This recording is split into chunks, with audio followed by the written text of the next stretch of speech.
Hello, నేను miss రావు. ఆంధ్రప్రదేశ్లో ఇటీవల జరిగిన 2024 ఎన్నికల్లో వైఎస్ఆర్ కాంగ్రెస్ పార్టీ ఘోరమైనటువంటి ఓటమికి చవిచూసింది. దానికి కారణం ఏంటనే దాని మీద అవలోకన చేసుకోవడానికి ఇష్టపడటం లేదు వైఎస్ఆర్ కాంగ్రెస్ పార్టీ అధినేత జగన్మోహన్ రెడ్డి. కాసు మహేష్ రెడ్డి లాంటి వాళ్ళు బయటకు వచ్చారు. ఇప్పుడు వైఎస్ఆర్ కాంగ్రెస్ పార్టీ ఓడిపోవడానికి కేవలం వైఎస్ఆర్ కాంగ్రెస్ పార్టీలో ఉన్నటువంటి కమ్మ సామాజిక వర్గానికి సంబంధించినటువంటి కొడాలి నాని, అలాగే లక్ష్మీపార్వతి, వల్లభనేని వంశీ ఇలాంటి వాళ్లే అని ఆయన సరికొత్త కోణాన్ని బయటికి తీశాడు. వాస్తవంగా రెడ్డి సామాజిక వర్గమే అప్పర్ హ్యాండ్ ఉండాలి, రెడ్డి సామాజిక వర్గాలు కీలకమైన పదవులు ఉండాలి, ఉండేది రెడ్డి సామ్రాజ్యము అనేది కాసు మహేష్ రెడ్డి అధికారంలో ఉన్నప్పుడు ఆయన వినిపించినటువంటి మాట. ఆయన ఏదైతే వినిపించాడో అదే జరిగింది 2019 నుంచి 2024 వరకు. కీలకమైనటువంటి పోస్టుల్లో కానీ, కీలకమైనటువంటి అధికారాలు కానీ రెడ్డి సామాజిక వర్గానికే ఉన్నాయి. జగన్మోహన్ రెడ్డి అధికారంలో ఉన్నంతకాలం డిపార్ట్మెంట్స్లో కూడా, ఉద్యోగుల్లో కూడా రెడ్డి సామాజిక వర్గానికే ప్రాధాన్యత ఇస్తూ ఆయన నియామకాలు చేపట్టారు. ప్రత్యేకించి పోలీస్ డిపార్ట్మెంట్లో రెడ్డి అనేది కనుక చివన ఆ 2 అక్షరాలు ఉంటే వాళ్ళకి ప్రాధాన్యత పోస్టులు ఇవ్వడం జరిగింది. అంతేకాదు, నిబంధనలకు విరుద్ధంగా మార్గదర్శకాలను కాదని ఆ సామాజిక వర్గానికి సంబంధించినటువంటి వాళ్లకు కన్ఫర్మ్డ్ ఐఏఎస్లు ఇవ్వడానికి కూడా ఫైల్ మూవ్ చేశారు ఎన్నికల కోడ్ ఉన్న సమయంలో కూడా. అంటే ఎంత బరి తెగించి జగన్మోహన్ రెడ్డి పరిపాలన చేశారు చట్టానికి, రాజ్యాంగానికి విరుద్ధంగా అనేదానికి అనేకమైనటువంటి ఉదాహరణలు ఉన్నాయి. అయితే వైఎస్ఆర్ కాంగ్రెస్ పార్టీ ఓడిపోవడానికి మాత్రం ఇప్పుడు కమ్మ సామాజిక వర్గానికి సంబంధించినటువంటి కొడాలి నాని, అలాగే వంశీ, లక్ష్మీపార్వతి అనేటువంటి కోణంలో ఇప్పుడు కాసు మహేష్ రెడ్డి బయటకు వచ్చి ఆయన ఎలివేట్ చేస్తున్నారు. వాస్తవంగా చంద్రబాబు నాయుడిని, లోకేష్ని తిట్టాలి అనేటువంటి కాన్సెప్ట్ తోటే జగన్మోహన్ రెడ్డి అందరినీ ప్రోత్సహిస్తూ వచ్చారు. మాగుంట శ్రీనివాసరెడ్డి లాంటి వాళ్ళు చంద్రబాబు నాయుడిని, లోకేష్ని విమర్శించని కారణంగా టికెట్ కూడా ఇవ్వకుండా నిరాకరించాడు జగన్మోహన్ రెడ్డి. దానికి కారణం కూడా బాహాటంగానే పార్టీ వర్గాలతోటి చెప్పారు. ఎవరు వెళ్ళి వైఎస్ఆర్ కాంగ్రెస్ పార్టీ టికెట్ అడిగినప్పటికీ కూడా చంద్రబాబు నాయుడిని, లోకేష్ని మీరు తిట్టాలి, ప్రెస్ మీట్ పెట్టి వాళ్ళకే నేను ప్రాధాన్యత ఇస్తాను అనేటువంటి యాంగిల్లో ఉద్బోధ చేసినటువంటి, ఒక డైరెక్షన్ ఇచ్చినటువంటి లీడర్ ఎవరైనా ఉన్నారంటే జగన్మోహన్ రెడ్డి. ఒక సామాజిక వర్గాన్ని శత్రువర్గంగా భావించి విద్వేషాన్ని రగిల్చేటువంటి ప్రయత్నం జగన్మోహన్ రెడ్డి చేశాడు. సమాజంలో ఏ సామాజిక వర్గాన్ని కూడా ఆ విధంగా టార్గెట్ చేసి వెళితే కనుక ఫలితం ఎలా ఉంటుందో చెప్పారు ప్రజలు 2024 ఎన్నికల్లో. కానీ జగన్మోహన్ రెడ్డి ఓటమికి గల కారణాలను ఆయన ఇప్పటికీ కూడా అన్వేషించుకోలేకపోతున్నారు. తనని మోసం చేశారు అనేటువంటి అభిప్రాయంతో, అలాంటి అపోహతోటి, అలాంటి భ్రమతోటి ఆయన ఉన్నాడు. తాను మంచి చేశాను, ఆ మంచిని చెప్తూ మళ్ళీ ప్రజల్లోకి వెళ్తానని చెప్పి ఇప్పటికి కూడా చెప్తున్నారు. ఈవీఎంల్లో ఏదో మోసం జరిగింది, ఈవీఎంలను మార్చేశారు అని చెప్పి ఒకానొక సందర్భంలో ఆయన చెప్పాడు. బ్యాలెట్ ద్వారానే ఎన్నికలు ఉండాలని చెప్పి చెప్తున్నారు. 2019లోనేమో ఈవీఎంలు అద్భుతం అని చెప్పి చెప్పినటువంటి జగన్మోహన్ రెడ్డి 2024 ఫలితాలు చూసిన తర్వాత బ్యాలెట్ ద్వారానే న్యాయం జరుగుతుంది, ఈవీఎంలు అనేవి నమ్మడానికి లేదు అని ఆయన చెప్తూ వస్తూ ఉన్నారు. అంటే ఓటమిని అంగీకరించలేనటువంటి మానసిక స్థితిలో ఆయన ఉన్నారు. ఓటమిని అంగీకరించి ఓటమి గల కారణాలను అన్వేషిస్తే అట్లీస్ట్ 2029 ఎన్నికల నాటికైనా పార్టీని సిద్ధం చేసుకోవడానికి అవకాశం ఉంటుంది. కానీ ఇప్పటికీ కూడా కులాల్ని, మతాల్ని రెచ్చగొట్టి రాజకీయాలు చేయాలని చెప్పి ఆ పార్టీలో లీడర్లు ఇంకా భావిస్తున్నారు. దానికి ఉదాహరణ తాజాగా కాసు మహేష్ రెడ్డి విడుదల చేసినటువంటి ఒక వీడియో. ఆ వీడియోలో చాలా క్లియర్గా ఆయన చెప్పింది ఏంటంటే, తెలుగుదేశం పార్టీకి సంబంధించినటువంటి వాళ్ళు కొంతమంది వైఎస్ఆర్ కాంగ్రెస్ పార్టీలోకి వచ్చారు, వాళ్ళు కారణంగానే, వాళ్ళ నోటి దురుసు కారణంగా, వాళ్ళు తిట్టినటువంటి బూతుల కారణంగా ఓడిపోయాము అని చెప్పి ఆయన చెప్తూ ఉన్నారు. అంటే తప్పుని ఇంకొకరి మీద రుద్దేటువంటి ప్రయత్నం వైఎస్ఆర్ కాంగ్రెస్ పార్టీ చేస్తుంది మినహా ఎక్కడా కూడా వాళ్ళ తప్పుని తెలుసుకునేదానికి ఇష్టపడటం లేదు అనేదానికి మనం నిదర్శనంగా చెప్పుకోవచ్చు.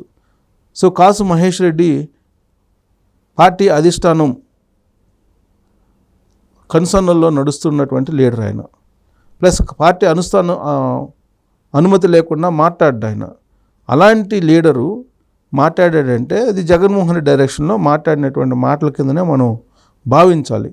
ఆయన మాట్లాడినటువంటి మాటలను ఒకసారి వింటే కనుక ఏం జరుగుతుంది వైఎస్ఆర్ కాంగ్రెస్ పార్టీలో, ఏం చేయాలనుకుంటున్నారు రాబోయేటువంటి రోజుల్లో అనే దానికి ఉదాహరణగా మనం తీసుకోవచ్చు. సో కాసు మహేష్ రెడ్డి చేసినటువంటి వ్యాఖ్యలను మనం పరిగణలోకి తీసుకుంటే రాబోయేటువంటి రోజుల్లో జగన్మోహన్ రెడ్డి కొడాలి నానిని, వంశీని, అలాగే లక్ష్మీపార్వతిని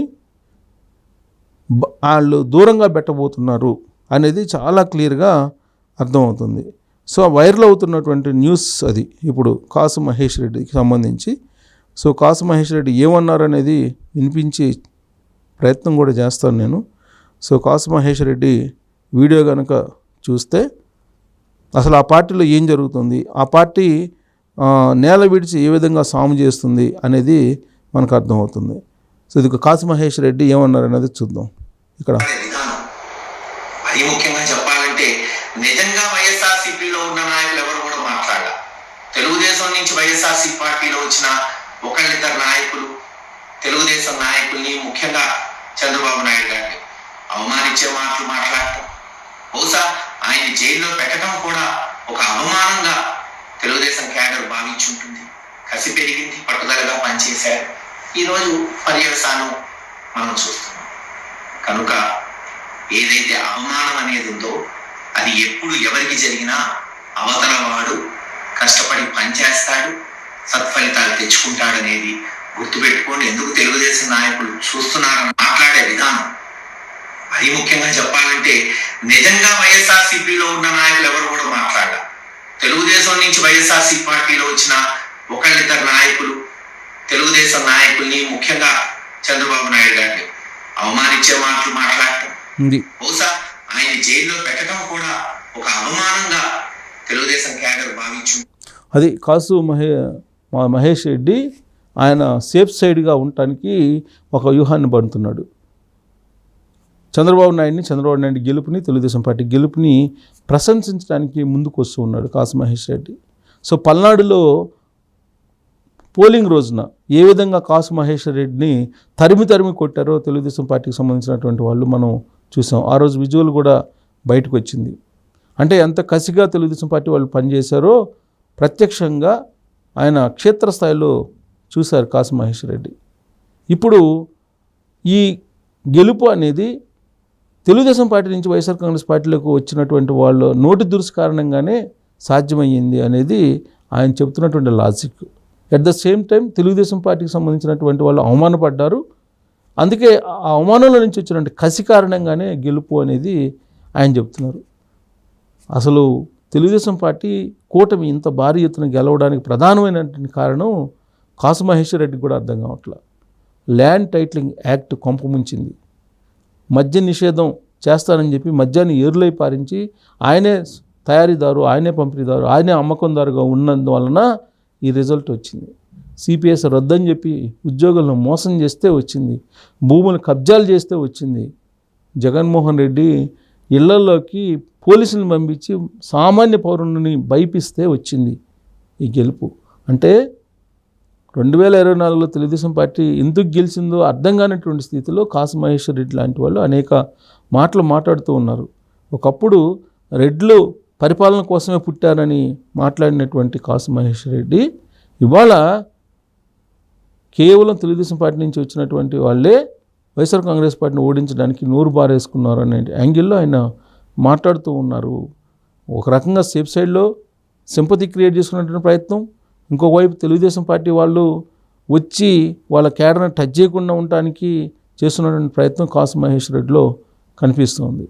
సో కాసు మహేష్ రెడ్డి ఒక కొత్త గేమ్ను ప్రారంభించాడు. ఆయన ఇటీవల వరకు ఒక పందాలో వెళ్ళినటువంటి కాసు మహేష్ రెడ్డి ఇప్పుడు మరొక పందాలో వస్తున్నాడు. ఇది జగన్మోహన్ రెడ్డి ఇచ్చిన డైరెక్షన్ అయ్యి ఉండవచ్చు. సో ఈ డైరెక్షన్లోనే వైఎస్ఆర్ కాంగ్రెస్ పార్టీ వెళ్ళబోతుంది. ఫలితంగా కొడాలికి, వల్లభనేని వంశీకి పర్మనెంట్గా వైఎస్ఆర్ కాంగ్రెస్ పార్టీలో డోర్స్ పడబోతున్నాయి అనడానికి నిదర్శనం కాసు మహేశ్వర్ రెడ్డి తాజాగా చేసినటువంటి కామెంట్స్ కింద మనం భావించవచ్చు. Thank you very much.